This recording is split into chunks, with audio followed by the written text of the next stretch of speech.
Welcome back. In 2014, the tech industry, responding to criticism, began self-reporting their diversity statistics. Despite African Americans making up roughly 13% of the U.S. population, they accounted for just 6% of the workforce at Apple. Get this, 1% at Facebook, 1% at Google, and 2% at Microsoft. For Google, Facebook, and Microsoft, those numbers have moved just 1% each since then. Well, here today to talk about inclusion are three very successful women working this problem from inside the tech sector. Lisa Mae Brunson is the founder of the National Wonder Women Tech Conference. Lisa here in the blue. Nice to see you. Thank you. Iore Ole in the middle has been named to Forbes 30 Under 30 and is currently working for Bird Rides Scooters here in Los Angeles. And Sabrina Garba, she heads up Glass Ladder Group, where she leads over 2,000 people in cross-cultural training, research, and strategy. By the numbers, it appears, ladies, that these numbers have not changed that much. Why is this? What's going on here? No, they definitely haven't changed, and I think, you know, there are many factors to that.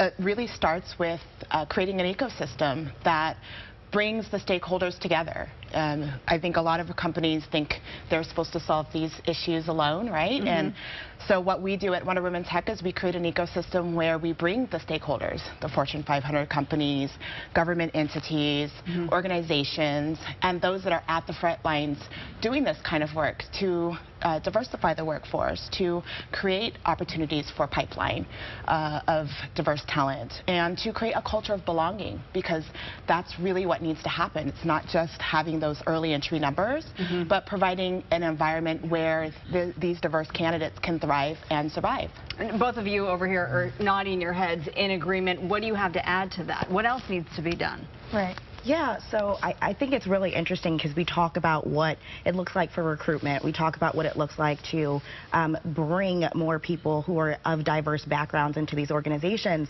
But what really is not being looked at is the culture of these environments, right? And how there are systemic challenges within these environments that are preventing people from feeling belonging. There's a great study out of Stanford at the VMware. It's an institute for women's leadership that studied 1,800 people in Silicon Valley, and women feel like they don't culturally align with what a successful version of a tech person is, and so they're leaving the industry because they don't feel like they belong. So you guys work from the inside out, and what solutions really are there for this? I mean, do these companies just need to be a lot more aggressive in terms of really reaching out to women of color? Right, you're right. This is a complex problem, but companies and leaders can honestly start by investing in women and people of color and promoting women and people of color.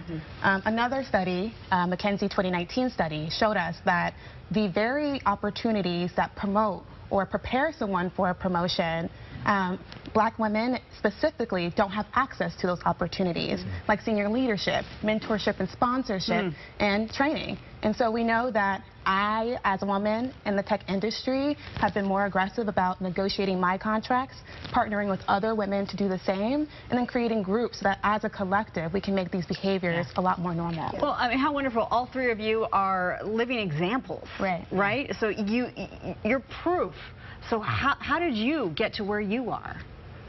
By being underrepresented and just recognizing that I'm not seen, heard, and there aren't opportunities, so I need to create them, and I need to create them for other people too.